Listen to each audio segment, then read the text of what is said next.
சாட்டை துரைமுருகன் அவர்கள் வந்து பார்த்தீங்கன்னா, ஒரு சிறந்த பேச்சாளர். அதில வந்து நான் வந்து மாற்றே இல்ல. உண்மையிலுமே சொல்றேன். சாட்டை துரைமுருகன் வந்து அவருடைய பேச்சு நீங்க நல்லா கவனிச்சீங்கன்னா தெரியும். நிறுத்தி நிதானமா, அழகா அந்த விஷயத்த வந்து சூப்பரா கன்வே பண்ணுவார். மிகச்சிறந்த ஒரு பேச்சாளர். நாம் தமிழர் கட்சியில ஒரு மிக முக்கியமான ஒரு பெர்சன். உங்களுக்கு எல்லாருமே சாட்டை துரைமுருகன் நீங்க சீமானுக்கு அப்புறம் வந்து சாட்டை துரைமுருகன் தான் எல்லாரும் சொல்லுவாங்க. ஏன்னா அவரோட பேர் தான் வந்து நாம் தமிழர் கட்சியில அதிகமா அடிபடும். அப்படிப்பட்ட சிறந்த பேச்சாளர் அந்த பேச்சு திறமைய தன் கட்சிக்காகவும், தன் கட்சியில ஒவ்வொரு தொகுதியிலும் நின்ன வேட்பாளர்களுக்காகவும் அவரு சிறந்த முறையில பேசியிருந்தாருன்னு வச்சுக்கங்களேன். உண்மையிலுமே அந்த கட்சியோட வேர்ட் பேங்கிங் இந்த தடவ ரொம்ப அதிகமா வந்திருக்கும். அதான் சொல்றாங்கல்ல, தன்னுடைய திறமைய எந்த இடத்துல காட்டுறாங்கிறது ரொம்ப முக்கியம்.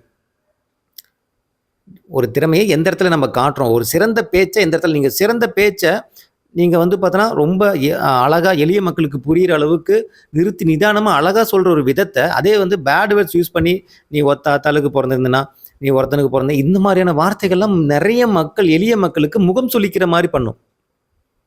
முகம் சுளிக்க வைக்கக்கூடிய ஒரு விஷயமா அது இருக்கும். அது என்னதான் வந்து நாம் தமிழர் கட்சிக்கும், சாட்டை துரைமுருகனுடைய யூடியூப் சேனலுக்கும் சம்மந்தம் இல்லன்னு நீங்க சொன்னாலுமே, மக்களுடைய மைண்ட்ல என்ன சாட்டை துரைமுருகனாலே நாம் தமிழர் கட்சி அப்படித்தானே மைண்ட்ல இருக்கும்.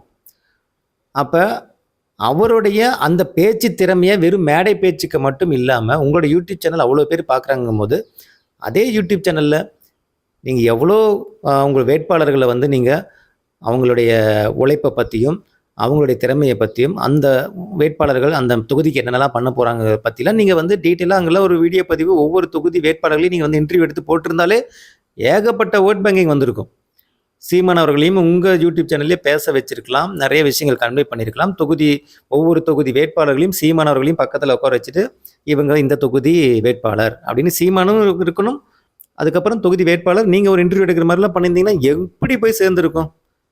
ஆனா அது ஏன் அதெல்லாம் நீங்க பண்ணல அப்படிங்கிறதே ஒரு மிகப்பெரிய ஒரு கேள்விக்குறியா இருக்கு. இதெல்லாம் தாண்டி நீங்க வந்து ஆல்வேஸ் வந்து டிவிகே, விஜய், விஜய்ன்னு சொல்றதுனால தான் விஜய் வந்ததுனால உங்க கட்சி இந்த அளவுக்கு டவுன்ஃபால் ஆகல. விஜய் வந்ததுனால உங்களுடைய உங்களுடைய கவனம் ஃபுல்லா அவர் மேல போனதுனால ஆட்டோமேட்டிக்கா என்னடா இது அந்த அந்த அந்த விஜயோடைய ஆதரவாளர்களே உங்க பக்கம் வர்றதுக்கான வாய்ப்புகள் நெறைய இருந்துச்சு. ஆனா நீங்க அத வந்து கோட்டை விட்டுட்டீங்க. நீங்க அடிக்க அடிக்க அவருக்கு உண்டான அந்த சிம்பதி ரொம்ப அதிகமா போயிடுச்சு.